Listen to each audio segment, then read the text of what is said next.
So what's my standard line? I'm a teacher, I'm not an artist, okay? My standard line is that. So please remember that.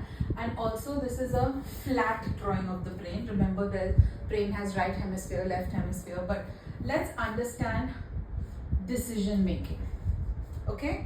So this is your amygdala, all right? Okay. Think of this as the security guard. So presume in the most basic functioning of the brain, this is what allows information into your brain or not, okay?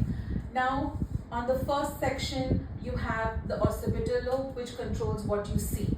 You have the temporal lobe, which controls what you smell, hear, and taste. And then you have the parietal lobe, which controls what you touch. Controls means your senses, okay? We're talking about the 5 senses here. All the information that comes in here, here, and here is fed to the frontal lobe.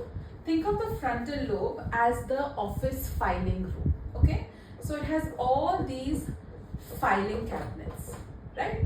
It will have files that store colors, it will have files that store shapes, it will have files that store like people files. Oh, I like these people, I don't like these people, I get along with these people, these are my friends, right? So this is your file room. Now comes this dude, the big boss, right? This is the prefrontal lobe, the decision making part of the lobe, of the brain. But here's the strange part of how we are wired. In the most basic sense, the CEO of the brain is best friends with the security guard of the brain. So think of it this way, you have to choose whether I'm going to study for my exam or whether I'm going to scroll reels. Here is a choice you have to make, alright?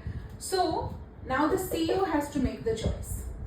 The CEO will consult the file room for all the relevant data that it needs to make the decision, right? So the file room will say, hey, exam is 1 month away, right? Tomorrow morning there's no class, right? All this data will go here. This data and these 2 choices are then fed to the security guard. So the security guard says, what's the most comfortable choice? What's the least, the choice that will rock my boat the least? So the security says, arey, 1 month away, no class tomorrow, don't have to wake up early, let's choose reels. So this information goes back and CEO chooses reels. Understanding what I'm trying to say? So there's no wiring for what is best for me. It is how you are programming this little thing, how you have programmed it since childhood, that is going to determine whether the CEO, when he sends the information back here, is going to choose study or reels. There are children who will choose study because their amygdala is programmed to think, oh my God, only 1 month, I don't have so many days left. Stop the reels, start the study. How are you programming this?